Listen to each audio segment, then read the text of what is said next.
At how stocks are doing, the big board Dow Jones Industrial, nothing but green there today, currently up about 41 points, but well beneath that 27,000 mark. Trading will be ending not too long from now. I think they have about an hour in New York City. So you just heard there, the Senate's going to stay in session. They will be debating another bill. We will be airing it for you if we do still have a live picture there on the Senate floor. But happy Wednesday, everybody. Happy Hump Day. Pilar Arias here with you.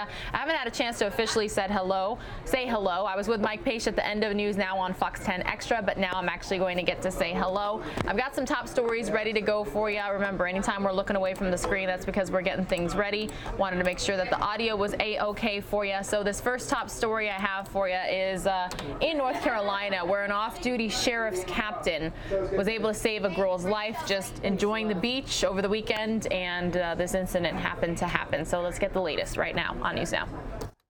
He's just a mild-mannered guy. Alan Wilson. I work with the Nash County Sheriff's Office. Captain Wilson, a rank and designation within the Sheriff's Office. And I'm a captain of our Special Operations Section. But Captain Wilson might as well be his Marvel superhero name. I'm not a hero. I don't claim to be a hero. I'm just someone that was in the right place at the right time, was able to be used.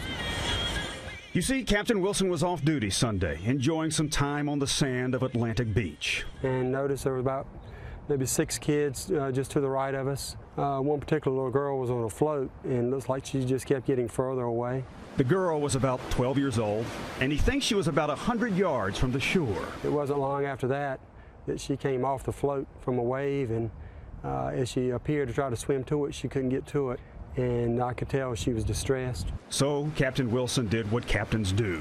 With nothing but a green pool noodle and a boogie board, he jumped into the water. And I just feel that it was God that put me there, and God gave me the tools to be able to use. And I got close, and I asked her if she could swim to me, and she was panicking. You could tell she was panicking. By this time, I was already getting pretty exhausted, and so I knew that if we could just get enough, maybe one of the waves would pick us up and bring us. And it did. Thank the Lord, the wave pushed us, and we were able to get a little closer and a little closer. And finally, all the way in. By the time she got to shore, she was completely out of energy, and I was gassed. Captain Wilson says he's not a strong swimmer. On a good day, he can barely swim the length of a pool. But Sunday, on the sand, he says he wasn't alone. First of all, it's not about me. I'll be the first to tell you. I mean, God, I believe, placed me there, and he gave me the tools to use to go get this young girl. Not all heroes wear capes. Some serve with little more than a green pool noodle, a boogie board, and a dedication to help other humans. For 33 years, I've served law enforcement just to try to do what's right, try to help others. Brian Mims, WRAL News, Nash County. All right, I would like to thank the Everyday News Nower, who just reminded me that the New York Stock Exchange stops trading at 4 Eastern time, so less than a half hour to go. If they show us the closing bell, we'll bring that to you right here on News Now as well. Again, everybody, my name is Pilar Arias. We are so glad that you are here. There's 1,918 of you watching, and if you are not a subscriber, please, it just takes a click. You can then click that bell, which means you're signed up for notifications anytime we go live. You'll be alerted when we have breaking news. And since we do have cameras across the country, sometimes worldwide, we do have Fox cameras in Paris right now for the World Cup. You never know when we might be in your neck of the woods. And feel free to let us know if you're not here in the U.S., where you're watching from, whether you live somewhere else or you're visiting somewhere else. We'd like to know that information, too. We like to get to know each other on the YouTube chat, and I do chat along with you guys, so it's always a pleasure to be here each and every day. All right, this next top story for you, it's in regards to the new California gun law, and I covered this yesterday on Fox 10 Extra News at 7. That's Channel 45, Cable 9. Yeah, the same station that you watch Mike Page on from 10 a.m. to noon every day. And if you're not in Arizona or you don't have a TV, that's no problem. All you have to do is go to fox10phoenix.com/live to watch all of our television broadcasts there. So let's get the latest out of California, and then I got 2 more top stories to go for you. Laws save lives. California's governor touts the state's new gun law, pointing to other recent gun measures as proof regulations work. A significant decline in the gun murder rate in this state that goes well beyond the trend line nationally. Gun safety laws save lives. Anyone looking to buy ammunition will be required to show an ID and is subject to a spot background check and a $1 fee.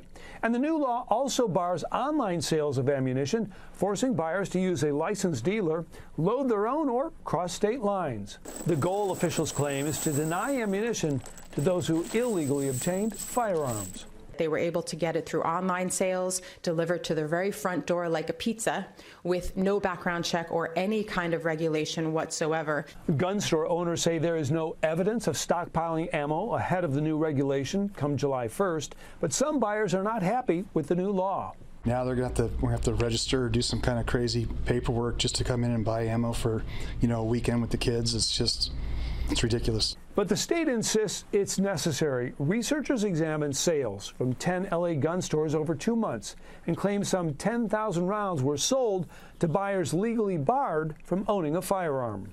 The new law does not limit the amount of ammunition sold, but under a proposed regulation, ammo buyers would now be required to show something called a real ID that requires a birth certificate or passport to obtain. In Los Angeles, William Lajeunesse, Fox News.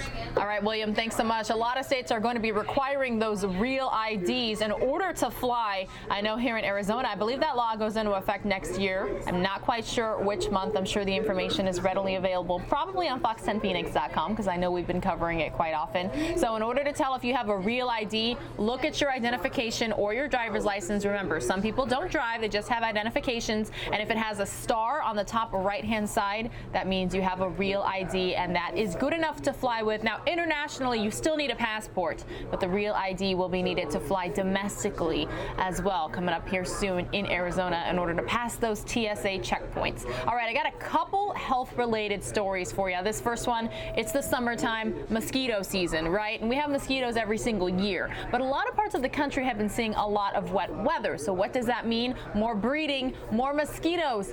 You heard me tell Mike Page at the end of News Now on Fox 10 Extra that I got bit several times on Friday, and I am still, scratching those bites. They itch just a little bit. All right, so let's look at how this mosquito season is doing so far. Summer is here, folks, and that means ticks and mosquitoes. The bottom line is you need to make sure and protect you and your family. How do you do that? Well, you spray your clothing with permethrin. It's a chemical that keeps ticks and mosquitoes away. You also want to apply something that contains DEET on the legs and the arms. If you do that, you'll protect your family. In addition, folks, what you need to do is when you're done outside, you get in, take your clothes and put them in the hot dryer. That kills ticks. If you do that, you will have a wonderful, safe, and fun summer. This year is going to be a bad one because of all of the heat and moisture. I'm Dr. Mike Sirigliano with the Fox News Medical Team. All right, everybody, let's keep going with our top stories right here on News Now. This next one, years in the making. A World War II veteran's family gets medals that had been lost years ago. Let's get the details. Well, these personal war items are being mailed out from Roy, headed home to California. 5 medals, a war photo, and a casket flag. It means something, you know. Jim Thorpe searched for the soldier's family since a friend gave him the box.